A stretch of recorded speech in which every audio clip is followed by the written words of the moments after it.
안녕하세요. 영화당 시간입니다. 저는 이동준입니다.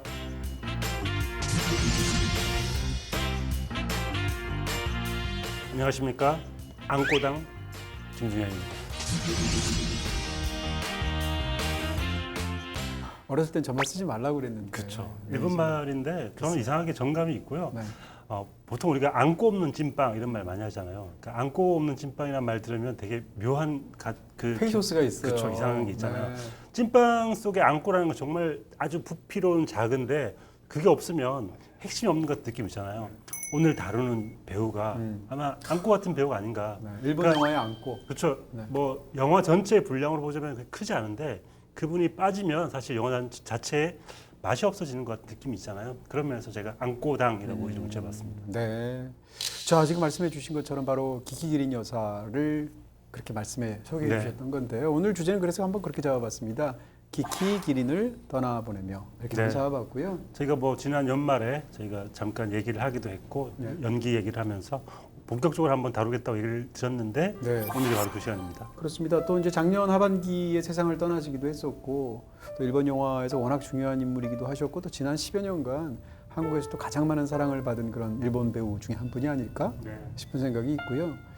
자, 오늘은 그래서 이제 이 기키기린 여사의 어떤 유작에 해당하는 작품들을 한번 골랐으면 좋겠다 하는데 사실은 오늘 여러분께 소개해드릴 작품 이후에도 지금 개봉하고 있는 일일 시오일 같은 네. 작품도 있고요.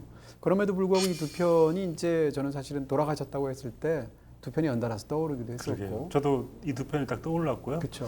뭐 영화 속에서 죽음을 맞이했다는 이유도 있겠지만 그게 중요하겠죠. 기키린이 가지고 있는 매력 같은 것도 그대로 드러나 있고 맞습니다. 마지막 떠나보낼 때 인사 같은 것들이 영화 두 편에 딱 있기 때문에 어울리는 선택이 아니나 싶습니다. 어떻게 보면 기키린 씨께서 이런 영화들을 통해서 그 본인의 연기를 보아왔던 그 관객들에게 두 차례에 걸쳐서 인사를 한 게 아닌가 네. 이런 생각도 들고요. 네. 사실은 이제 본인이 이제 유방암을 앓았다라는 사실 자체를 발표한 것 자체가 이미 오래됐고 네. 실제로 10년 이상 투병을 했지 않습니까?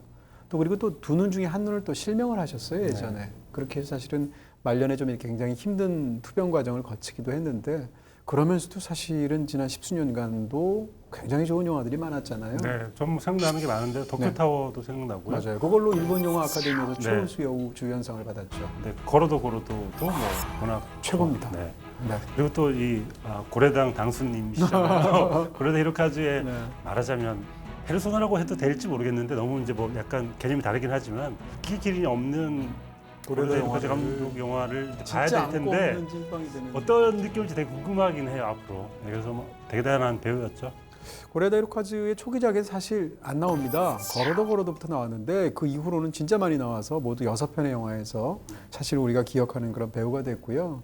굉장히 자애로운 어머니상 연기 같은 것도 많이 했지만 사실은 굉장히 강한 캐릭터를 많이 연기한 그런 개성 넘치는 배우였었고요. 그리고 이제 저는 이제 가장 떠오르는 뛰어난 연기 여러 가지 생각하면 걸어도에서 이 바느질을 하면서 마음속에 깊은 왜 그 사람을 매번 길마다 부르는지 하는 연기는 정말 굉장하다는 생각을 했었고요.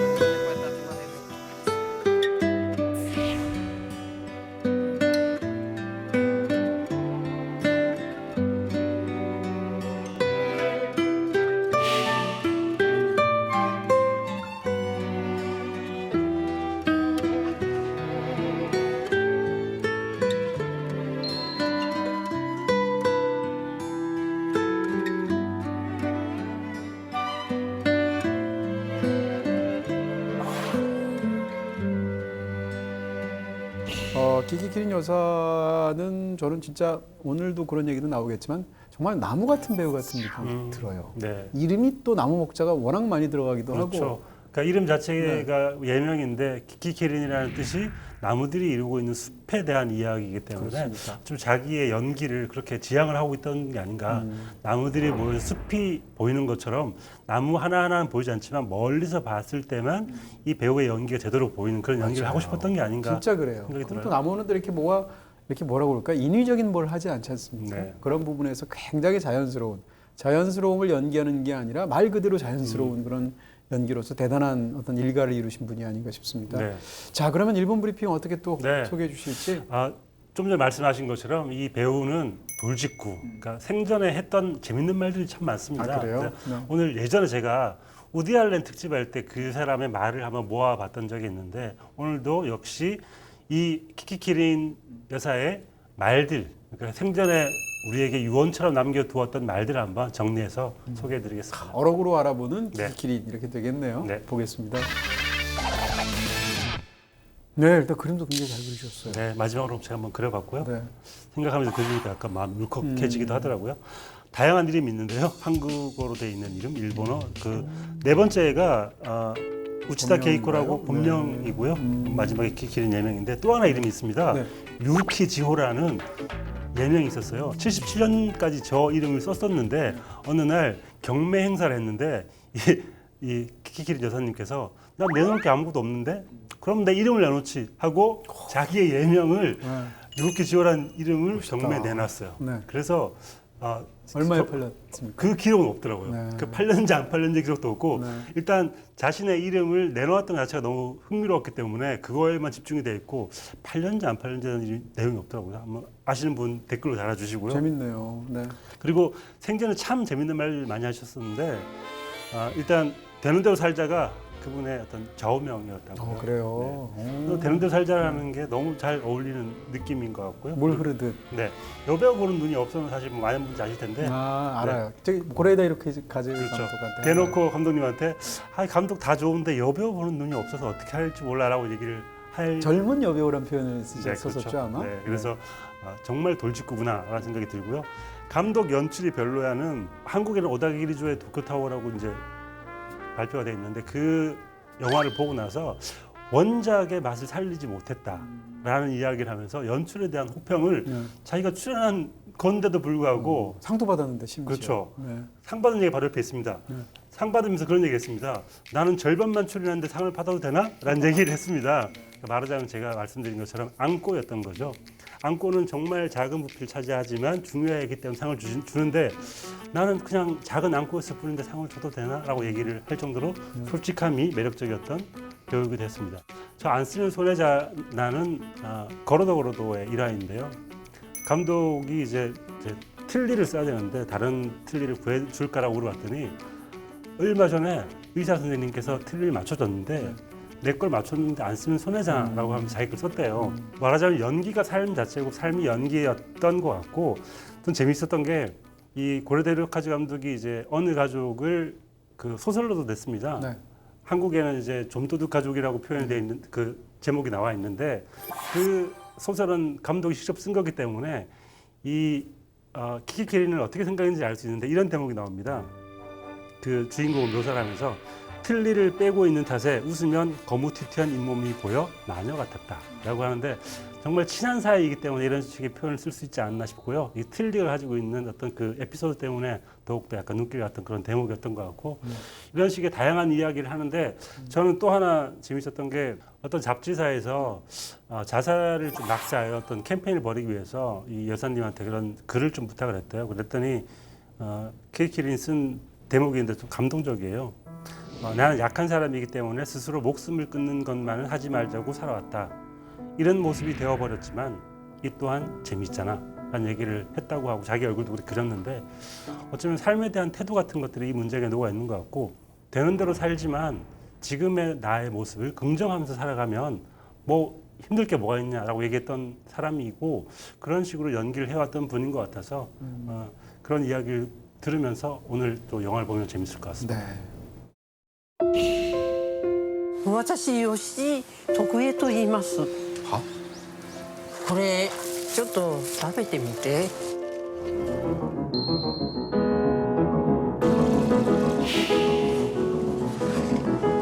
頑張んなさいよはい歩きに行ったのこ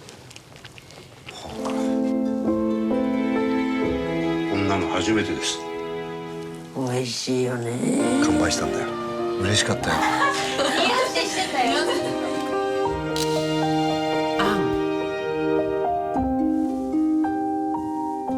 네, 먼저 소개드릴 작품은 앙입니다. 네, 아유 소리가 앙. 앙꼬의 그 앙이죠. 네. 네, 앙. 네. 자, 이제 앙이라는 영화는 이제 제목 자체가 보여주고 있는 것처럼 네.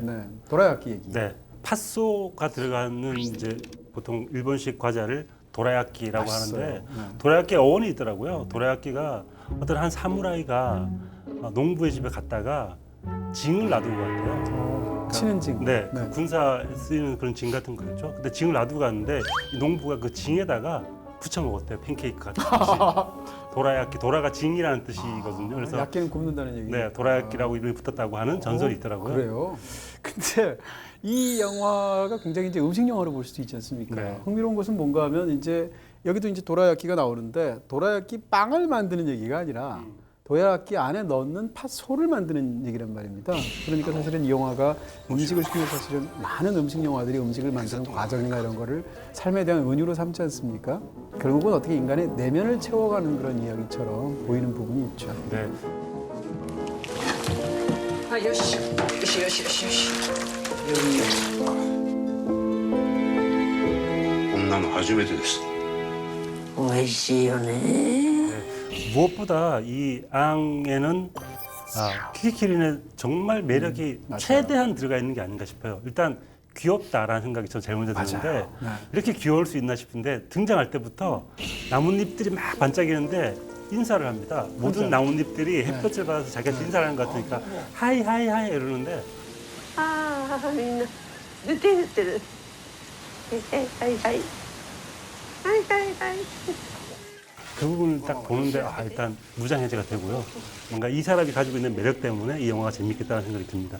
중간에 이제 팥을 끓일 때 팥한테 힘내 이렇게 얘기하지 않습니까? 그렇죠. 근데 주인공이 네. 자기한테 하는 말인 줄 펜타로가 알고. 자기한테 얘기한 줄 알고頑張りなさいよ。はい 店長さんじゃないのよ。え預けに行ったの。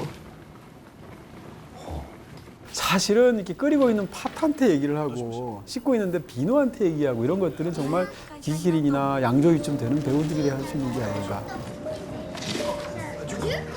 자, 기기기린에 관한 이런 이야기들을 드렸는데 영화에서 진짜 뭐라고 그럴까요? 실제로 이제 이 당시 했었던 인터뷰를 찾아보면 이분께서 이 영화가 유작이 될 수도 있다고 생각을 했대요. 네. 왜냐하면 본인이 암 환자이기 때문에 언제 세상을 떠날 수 있다라는 생각을 했기 때문에 또 영화에서 그렇게 세상과 이별하는 부분이 있지 않습니까? 네. 그렇게 해서 영화에 대해서 굉장히 애틋한 마음으로 연기했다는 부분이 있었고요. 네. 기기기린 여사도 연기를 워낙 잘하지만 이 영화 연기도 참 좋지 않아요? 네, 네, 맞아요. 네. 네. 그 센타로 역의 나가세 마사토미 연기도 네. 저는 미니멀한 게 굉장한 무게감이 있더라고요. 그 제가 아까 약간 네. 뭐 농담처럼 사무라이가 농부가 되는 이야기처럼 보인다고 했지만 처음에 등장하는 약간 무사의 느낌이 있습니다. 말이 많지 않고 묵직하게 뭔가 이 극을 이끌어갈 것 같은 그런 연기를 보여주고 후반부에 감정이 폭발하는 장면에서 맞아요. 관객들의 마음을 더 울리는 것 같은 느낌이 있습니다. もう一個ずつあげるから帰ってくれ 이것이 이제 배우의 연기 스타일일 수도 있고 이 영화를 만든 가와세 나오미 감독의 연출 스타일일 수도 있는데 음식 영화들에서 이제 음식이 맛있다는 걸 강조하기 위해서 이게 리액션을 하는 연기의 어떤 패턴이 있습니다. 그렇죠. 예를 들면 무슨 음식 영화까지 아니더라도 우리도 어디서 무슨 이렇게 음식 탐방하는 그런 수많은 텔레비전 프로그램도 뭐 한 숟가락 뜬 다음에 이런 거 하잖아요. 이런 거 하잖아요. 네. 근데 그런 게 영화 속에서 전혀 없다는 거. 저도 놀랬던 게 네. 이 이제 말하자면 팥소 장인 도쿠 회사가 가지고 온 그 팥을 먹어볼 때 처음 딱 먹어볼 때 리액션이 없어요. 굉장해야 되거든요. 이 맛은. 근데 가만히 먹고 한참 후에 몇 시간 후에 술집 가가지고 그 얘기를 합니다. ちょっとびっくりした 연기이기도 하지만 거기서 컷을 했다는 얘기니까 그것은 감독의 의도였을 것이고 그리고 이제 본격적으로 음식에 대한 리액션이 나오는 건 본인이 만든 걸 본인이 처음 먹었을 때 맛있다고 얘기하는데 그 장면을 또 정면으로 안 잡아요. 옆모습으로 잡거든요. 이런 식으로 해서 사실은 이런 영화에서 들어가는 굉장히 클리셰에 가까운 그런 연기나 표현 방식을 전혀 쓰고 있지 않다. 그런 것이 영화에 어떤 포미를 주기도 하면서 네. 믿음도 주는 거죠. 음식을 대하는 감독의 태도인 것 네. 같은데요. 일단 키키린 여사님의 그 연기 때문이기도 하겠지만 네. 이 영화가 이렇게 얘기하고 있는 부분 중에 제일 중요한 건 팥이 어디에서부터 와서 여기까지 오는지 팥의 여행. 과정을 네. 여행을 느껴보는 게 바로 음식을 대하는 태도다라고 맞습니다. 얘기하는 그 태도가 있기 때문에 음식을 그렇게 찍는 것 같아요. 맞습니다. 묘사도 그렇게 하는 거고요. 네. 중간에 이제 편지 얘기도 나오고 파세 여행 같은 것을 몽타주처럼 보여주고 약간 무슨 다큐멘터리 같은 느낌도 들잖아요. 그러면서 이제 특히 영화 속에서 계절이 순환한다든지 또 무엇보다도 이제 벚꽃에 관한 부분일 텐데 이 영화는 어떻게 보면 아주 인간의 마지막을 가장 잘 맞이한 그런 사람의 마지막을 보면서 그 다음 세대 사람들이 뭔가를 얻어가는 얘기라고 할 수 있잖아요. 그런 측면에서 사실은 이제 일본인들이 죽음을 굉장히 이렇게 미적인 대상으로 삼다시피 해서 그렇게 표현을 할 때 반드시 쓰는 것 중에 하나가 벚꽃이지 않습니까? 그래서 이 영화에서 등장하는 그 웃음의 죽음의 이미지라는 것은 화사한 낮의 이미지, 밝은 햇빛, 그리고 무엇보다도 떨어지는 벚꽃인데 벚꽃은 이 세상에 존재하는 모든 꽃 중에서 지는 것이 예찬되는 거의 유일한 꽃인 것 같아요. 그런 측면에서 보면 왜 우리가 사실 어떤 죽음을 생각할 때 봄날은 또 짧잖아요. 변덕도 심하고 그랬을 때 화사하게 폈다가 한순간에 지어버리는 어떤 벚꽃에서 어떤 인간의 죽음을 받아들이는 어떤 태도를 보완하려고 하는 일본인들의 사생활 같은 것이 이 영화 속에 투영된 게 아닌가 싶기도 하고. 유달리 이 영화에는 꽃이 많이 그렇습니다. 등장하고 나무가 네. 많이 등장하고 어쩌면 그게 주인공이 가지고 있는 죽음에 대한 두려움 같은 것들을 함께 버텨주는 친구같이 묘사가 되는 것 같아요. 그래서 식물과 음식이 우리의 친구가 있는 한 약간 외롭지 않다라는 이야기처럼 보이기도 해서 좀 위안이 되는 그런 영화였던 것 같습니다. 네, 그렇습니다. 이 영화를 만든 가와세 나오미는 뭐라고 그럴까요? 칸이 가장 사랑하는 두 명의 일본 감독 중에 한 명이에요. 나머지 한 명은 이제 고레다 히로카즈고 가와세 나오미도 사실은 국제적으로 알려지거나 국내에서 사랑받는 거에 비해서 칸에서 정말 집중적으로 초청을 받고 있죠. 오늘 칸 특집이기도 하네요. 그렇게 양쪽 다 그런 감독이네요. 키키키린 칸. 그렇게 볼 수도 있겠네요. 그렇게 말씀드릴 수 있을 텐데 가와세 나오미 영화들은 일반적으로 굉장히 자기 치유적이면서 관조적인 영화들이 굉장히 많고 그러면서 자연주의적인 부분들이 있죠. 국내에 소개됐던 영화들이 대부분 다 그랬었고 앙조차 그런데 이 앙은 가와세 나오미 영화 중에서 가장 많은 관객을 동원한 영화예요. 일본에서 40만 명이 들었는데 사실 이게 메이저 영화에서 40만 명은 별게 아니지만 네. 일본에서도 조차 작가주의 영화나 이런 예술 영화나 이런 영화들은 상대적으로 어렵거든요.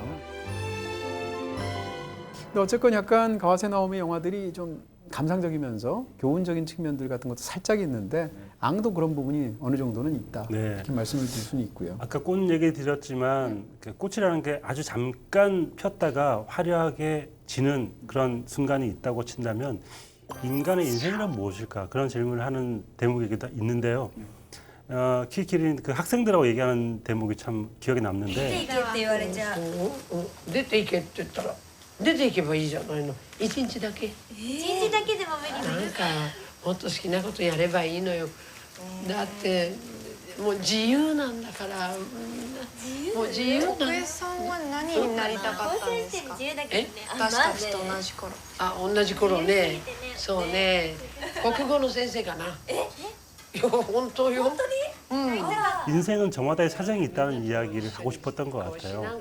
그러니까 이 주인공이 어렸을 때는 학생들과 함께 시를 읽는 게 꿈이었던 학교 선생님이 되는 게 꿈이었는데 지금은 이렇게 되었다라는 이야기를 보면서 인생 각각 사정이 있지 하지만 지금 이 순간을 즐기는 게 제일 행복한 일이야라고 나이 많은 어른이 얘기해 주는 것 같은 그런 느낌이 있습니다. 그렇습니다. 이 영화의 주인공이 이제 이렇게 결국은 한센병 환자이지 않습니까? 네. 뒷부분에 나오게 되는데 한센병 하면 이제 우리는 자동적으로 또 한국문학에서 굉장히 그렇죠. 또 네. 훌륭한 작품이 있었잖아요. 당신들의 당신들의 천국 천국. 네, 있었죠. 근데 그런 것처럼 여기서도 일본에서도 90년대 중반까지 격리 수용됐다는 얘기가 나오게 되는데 바로 극 중에서 이 할머니가 왜 그렇게까지 자연을 좋아하는가? 물론 좋아하겠지만 그 자체가 이렇게 구별되고 격리되고 이렇게 살아서 갇혀 있었기 때문에 그 자연에 대한 그런 태도가 있었던 것 같이 보이는데요.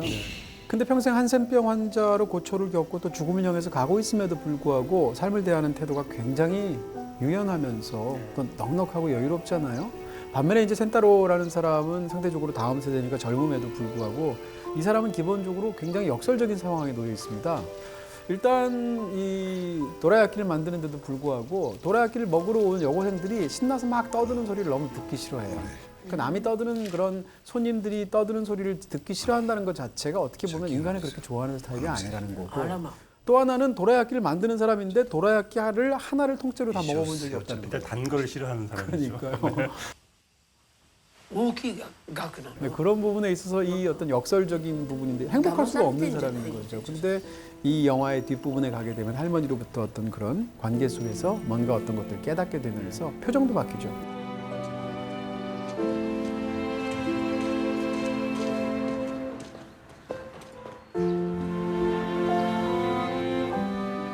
이게 말하자면 3대 이야기이기도 네, 해요. 맞습니다. 그러니까 키키린과 센타로와 와카나 이 각각 가족은 다르지만 가정은 다르지만 이 세 사람이 뭉쳐가지고 어떤 하나의 이야기를 만드는 이야기로 볼 수 있을 텐데 전 인상적인 게 센타로와 와카나가 그 격리 수용된 그 병원을 찾아갈 때 격리 수용되어 있기 때문에 그 사이사이에 숲들이 되게 많잖아요. 그 숲을 헤쳐나가는데 어쩌면 그게 너무너무 아름다운 자연의 풍경이기도 하지만 못 나오게 하기 위해서 그렇게 빼곡하게 나무들을 심어 놓았다는 증거이기도 하기 그렇겠죠. 때문에 그 두 가지 감정이 한꺼번에 들더라고요. 그렇죠. 우리나라의 경우는 이렇게 섬이었던 그렇죠. 건데 こんにちは。元気でしたか。二人とも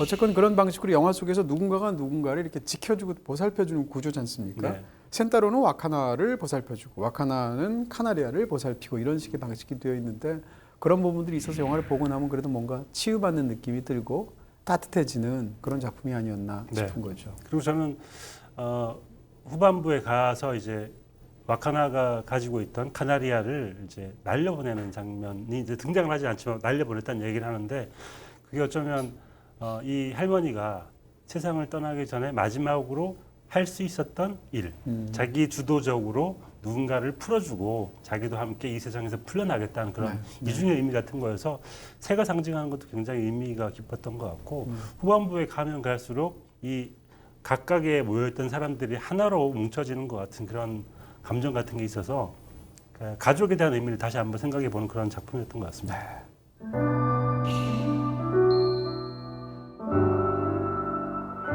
子供に万引きさせるの後ろめたくなかったですか？他に教えられることが何にもないんです。捨てたんじゃない、拾ったんです。捨てた人っていうのは他にいるんじゃないですか？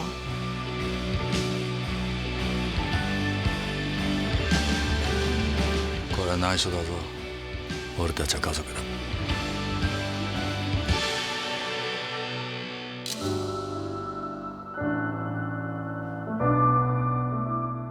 네, 이어서 어느 가족입니다. 네. 네, 고레다 히로카즈 감독은 뭐 저는 20년 전부터 너무 좋아했는데, 근데 이 고레다 히로카즈 감독의 작품 세계에서 뭐라고 그럴까요? 고레다 히로카즈 감독이 가장 많이 보상받은 작품? 약간 외적인 측면에서 상도 받고 네. 관객도 많이 들고 일본 영화에 개봉하는 규모로 그동안 제일 잘 됐던 고레다 히로카즈 영화가 그렇게 아버지가 된다였거든요. 그때는 약간 좀 속칭 배우빨이 있었죠. 워낙 탑스타가 나왔었으니까. 네네. 근데 이번 영화는 사실 칸느 영화제에서 황금동료상까지 받았고, 네. 그렇죠.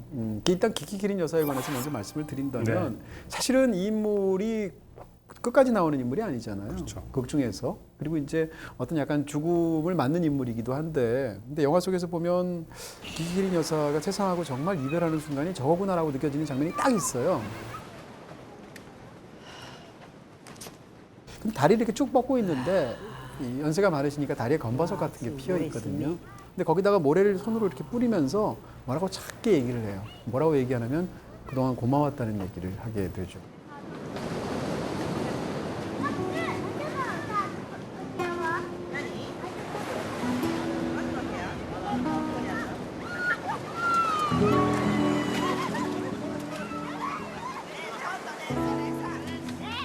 근데 이 얘기를 사실 고레다 히로카즈 감독이 내한했을 때 제가 질문을 한 적이 있는데 현장에서 그 얘기를 이제 동시녹음으로 하지 않습니까?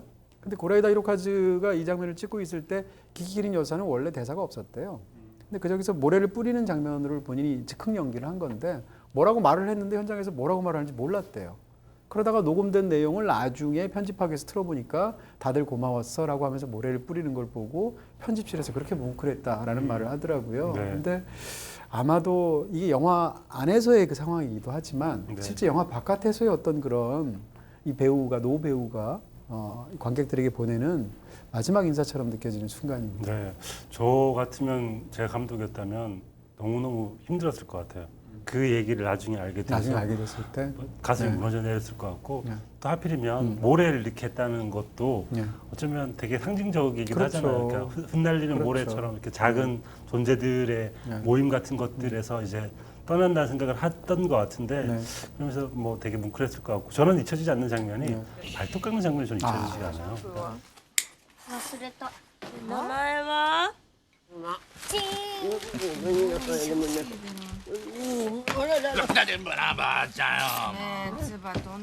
그 장면 이상하게 마지막 인사 같기도 해서 이 영화 속에서는 이제 할머니를 대체하는 것으로서 바깥에서 오게 된 굉장히 어린 린이라는 아이가 나오는데 아이의 이빨은 빠지면 지붕 위로 던지죠. 할머니의 손톱이나 발톱은 바깥에 버리거든요. 이런 부분식으로 사실은 영화에서 표현되는 부분이 있는 거고요. 네. 또 기키 기린 여사가 극 중에서 이렇게 머리가 길게 나오잖아요. 그렇죠. 이런 모습으로 잘 안 나오셨고 네. 또 결정적으로 본인 스스로가 틀니를 빼고 연기를 했어요. 네. 그러다 보니까 음식을 먹을 때도 이렇게 제대로 시원하게 못 먹고 오물오물거리면서 먹게 되는데 그런 부분들이 또 굉장히 뭉클한 느낌이 있고요. 네. 그리고 이제 뭐라고 그럴까요? 인물의 양면성을 너무 잘 보여준다고 할까요? 이렇게 보면은 자기의 남편이 자기를 떠나가서 새롭게 결혼해서 얻은 가족한테 가서 말하자면 용돈을 받으러 가는 건데 근데 가가지고 이제 얘기할 때마다 이 기키기린 여사한테 극 중에 그 사람이 아, 자기 어머니 때문에 참 많이 힘드셨죠. 죄송합니다라고 인사하니까 遠慮なく母のことは本当に申し訳なかったと思ってます。あなたに罪はない。 굉장히 우아하고 품 있게 딱 상대방을 마음을 안 아프게 해주죠.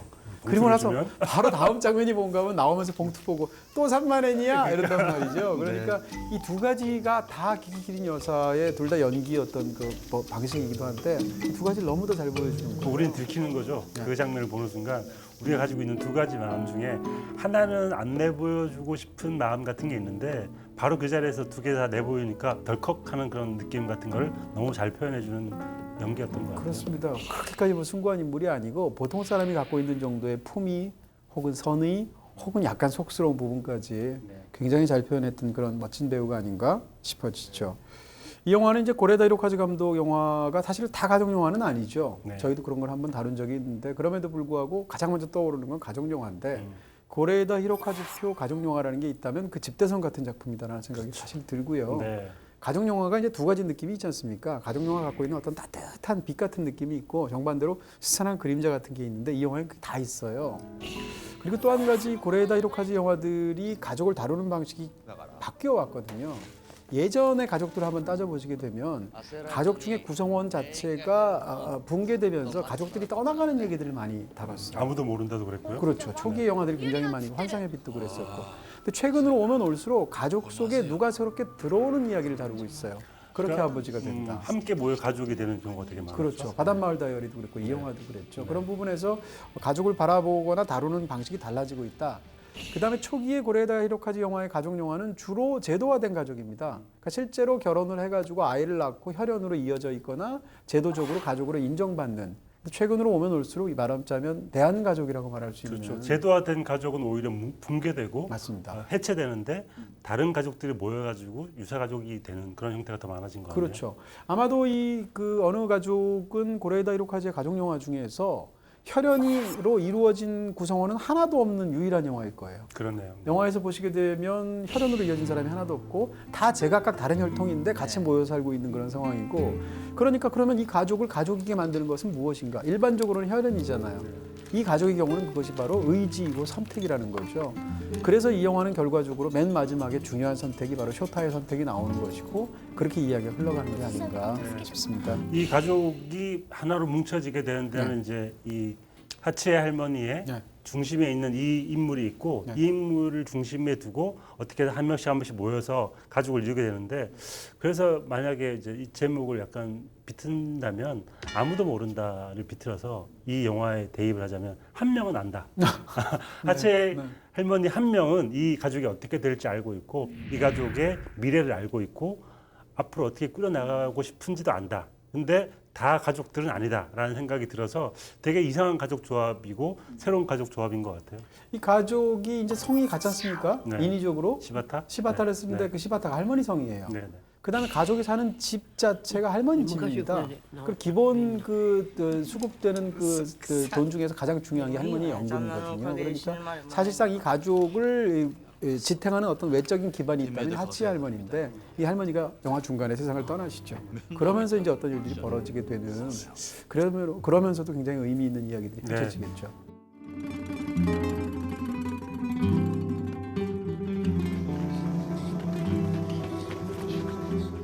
원래 고레다 히로카즈 감독이 이제 그런 사회 뉴스 같은 것을 다룬 다큐멘터리를 많이 만들었었죠. 네. 이 영화에서 이제 이 가족이 물건을 함께 훔치는 것도 역시 뉴스에서 봤다고 하는데 그렇게 잡힌 도둑 가족이 훔친 물건 중에 뭐가 있었냐면 낚싯대가 있었대요.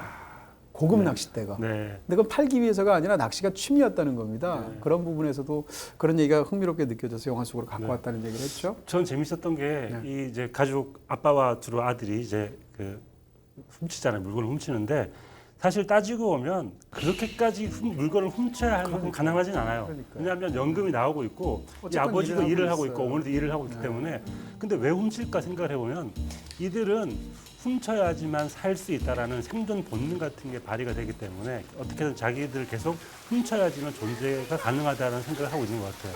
그런데 낚싯대야말로 이들이 가지고 있는 가족에 대한 생각인 것 같아요. 가족이라는 건 생존을 위해 꾸려가는 것이 아니라 어쩌면 우리가 함께 공존할 수 있는 본능 같은 것들을 낚싯대로 표현을 한 것 같아서 우리가 각자 버티려면 훔쳐야 되지만 함께 버티려면 낚시를 해야 한다라는 이야기처럼 보이기도 하더라고요. 그렇습니다. 굉장히 이제 씹어볼수록 그런 부분들이 굉장히 많은 좋은 영화라는 생각이 드는데 이 이야기가 처음에 린을 데리고 와서 시작한단 말입니다. 그럼 왜 다른 가족 구성원이 들어왔을 때 이야기가 시작하는 게 아니라 하필이면 린이라는 아이가 들어왔을 때 이야기가 시작하는 걸까라는 건데 결과적으로 보다 보면 처음에는 이 가족이 원래 혈연 가족처럼 보이잖아요. 영화가 진행되면 될수록 혈연이 아니라는 것이 사연이 하나씩 밝혀지는데 제일 먼저 사연이 밝혀지는 게 린이란 말입니다. 왜냐하면 밖에서 데리고 왔으니까. 가장 마지막에 밝혀지는 사람이 쇼타거든요. 그럼 왜 린에서 시작되는 이야기가 쇼타에서 끝나야 될까라는 것이 영화에서 굉장히 중요한데 아까 말씀하신 것처럼 이 영화가 가족들이 함께 훔친다는 것은 그냥 단순하게 들어간 설정은 아닌 것 같아요. 일단 굉장히 흥미로운 건 이 가족이 처음에 이제 가서 제일 먼저 훔치는 게 귤을 먼저 훔치지 않습니까? 귤을 까서 먹으니까. 그리고 이제 많은 물건들 훔치는데 훔치다가 돌아오다 보니까 집에서 학대받고 밖에서 굉장히 추워서 떨고 있는 아이를 본 거죠. 근데 아이한테 무엇을 주는가의 문제인데 훔친 귤을 주지 않습니다. 자기들이 돈을 주고 산 고로케를 준다는 거죠. どうしたのなあコロッケ食べる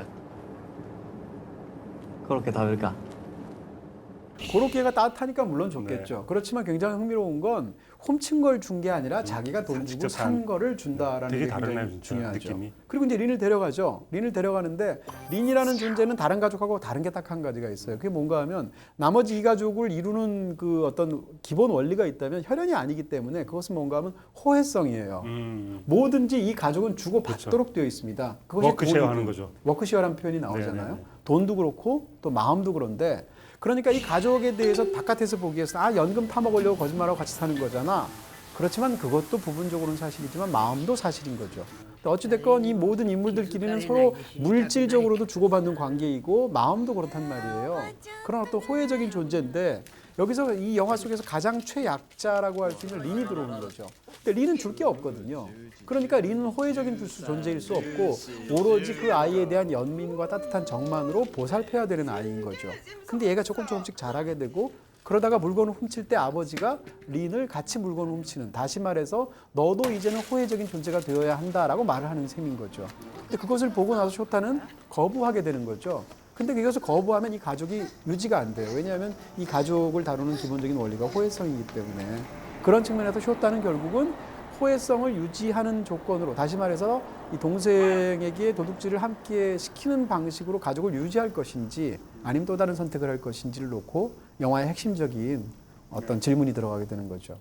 그 호혜성이라는 단어를 쓰셨는데 저는 그 호혜성으로 이루어진 이 가족을 통해서 지금 현재 가족을 한번 물어보고 싶었던 것 같아요. 우리 가족은 자연스럽게 생겨난 가족인데 우리가 아무런 호혜성이 없는 이 가족들을 왜 사랑해야 되지?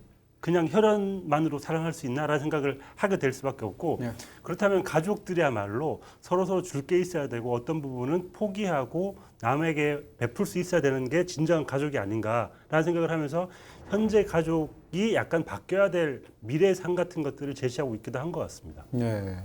사실은 이제 가족들이 우리는 일반적으로 무조건적인 희생이나 사랑이나 이런 걸로 생각하게 되지만 많은 경우에 따져봐도 실제로 호혜적인 부분이 있고요. 게다가 뭐 줍 하나를 튕긴다라든지 그런 뜻이 아니라 감정의 오감까지 포함해서 그런 부분에서 이 영화는 이제 가족 영화를 사실은 만들 만큼 만든 고레에다 히로카즈 감독이 굉장히 가족을 지탱하는 어떤 부분에 있어서 아주 흥미진진하면서도 뭉클하면서도 약간 싸하게 만들어주는 그런 모분들을 갖고 있는 그런 이야기를 만든 게 아닌가 네. 싶어집니다. 저는 이 영화에서 딱 꽂혔던 제일 핵심적인 단어가 워크쉐어였거든요. 워크쉐어. 그러니까 이제 그 노부요가. 아내인 노부요가 이제 세탁소 그 다리미질하는 그 세탁소 일을 하고 있는데 대형 세탁소죠. 거기서 일을 하고 있는데 너무 장사가 안 되니까 워크쉐어라는 걸 한다. 워크쉐어가 뭐야 하니까 ワークシェアだって なんだよそれ。給料が払えないんで10人は昼からでいいってさ。みんなで少しずつ貧しくなりますってことか。 어찌 보면 복지의 개념이 그런 거일 수도 있을 것 같은데요. 다 같이 조금씩 가난해지면 한 명은 약간 부유해질 수 있는 그런 제도가 이 워크쉐어인 거죠. 다음 복지의 개념도 우리 모두가 조금씩 다 같이 가난해지면 이 사회가 좀 더 나은 사회가 될 수 있지 않을까라고 얘기하는 것 같아요. 어쩌면 그게 린에 대한 이야기일 수도 있을 것 같고요. 그래서 이 워크쉐어라는 게 쉐어가 나눈다는 의미니까 되게 의미심장한 하나의 키워드가 아닌가 싶더라고요. 일도 나누고 돈도 나누지만 이제 고통도 나누는 거죠. 네. 고통 분담이라는 말을 쓸 수 있을 텐데, 근데 이 영화를 보다 보면 이제 뭉클하고 따뜻한 순간도 있고, 막 슬프고 싸해지는 순간들도 있는데, 영화에서 부감을 참 잘 썼다는 생각이 들어요. 네, 네. 대표적으로 많은 분들이 이 영화 보고 나면 다들 기억하실 텐데, 이제 스미다 강이라는 곳에서 이제 불꽃놀이가 막 터지게 되는데, 그걸 보러 갈 정도의 어떤 상황이나 여유는 안 되는 거죠. 근데 불꽃 막 팡팡 터지는 소리 들리니까 보고 싶잖아요. 그래서 고개를 이렇게 창문 밑으로 내밀어서 여섯 가족이 이렇게 올려다보는 장면이 있습니다. 이 영화를 통틀어서 하나의 프레임 안에 6명이 다 들어가는 유일한 쇼트예요. しまいか。もうおしまい。でっかいのあるあれな。 근데 그게 그 장면이라는 면에서 굉장히 초현실주의적으로 보이기도 하고 다른 한편으로는 더군다나 위에서 이렇게 부감을 한다는 것은 인물들이 약간 축복하는 것 같은 느낌들도 있잖아요. 그래서 빼꼼히 6 인물이 이렇게 올려다보는 장면이 그렇게 아름답고 이렇게 또 그렇게 보이기도 하죠. 見えねえけど音だよ。全然見えないじゃん。ドドドダーッと。 그리고 또 그 장면을 찍을 때 촬영 감독한테 그런 요구를 고레이다 히로카즈 감독이 했대요. 마치 물고기 6마리가 수면 바깥 위를 쳐다보는 것 같은 느낌으로 찍어달라라고 스위미 같은 그렇죠. 느낌이겠네요. 여기 중간에 또 영화에 스위미 나오는, 얘기가 네. 나오고 또 낚시 얘기도 나오고 하니까 그런 부분에서 그 장면이 인상적인데 뒤집어서 얘기하면 그렇게 빼꼼히 노력해서 봐도 6명이 함께 봐도 결국 불꽃놀이를 못 보잖아요. 네. 그렇게 얘기하면 또 이 장면이 또 다른 또 굉장히 뭉클한 뉘앙스로 오기도 하거든요. 네. 어쨌건 이런 장면들까지 뭐 시각적으로나 아니면 이야기거리로나 생각해 볼 게 많고 남는 것들이 많은 참 좋은 영화였습니다. 네.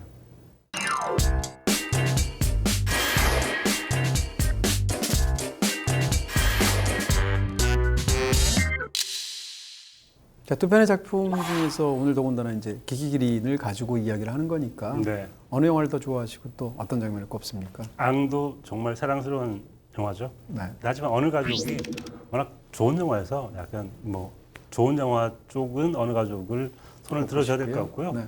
오늘 연기 얘기니까 연기는 저는 최고를 꼽고 싶은 연기 하나 있는데 앙에 있습니다. 앙에서 이제 이 할머니가 혼자 팥소를 혼자 이렇게 만들러 나왔다가 환기를 시키기 위해서 블라인드를 이렇게 올리는데 블라인드 밖에 손님이 와 있어요. 그래서 어떻게 해야 되지 하고 블라인드를 내렸다가 올렸다 내렸다 올렸다가 당황하시는 부분이 있어요.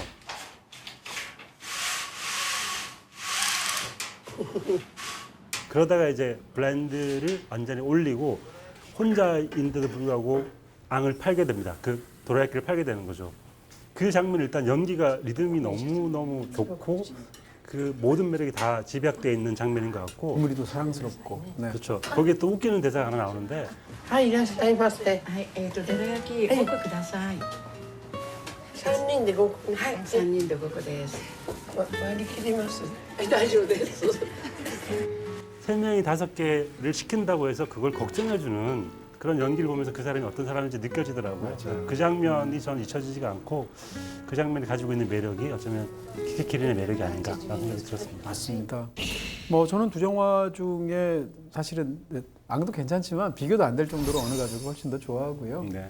그 다음에 이제 오늘 하나 장면 꼽는 것은 키키기린 특집이기도 하니까 역시 어느 가족에서 꼽고 싶은데 아까 잠깐 말씀드린 것처럼 앞으로도 키키기린 하면 저는 제일 먼저 떠오르는 장면이 그 장면일 것 같아요. 네. 그렇게 여름 바닷가에서 혼자 남아서 다들 고마웠어 하면서 모래를 뿌리는 장면, 그 장면이 뭉클하게 진짜 오래 남을 것 같습니다.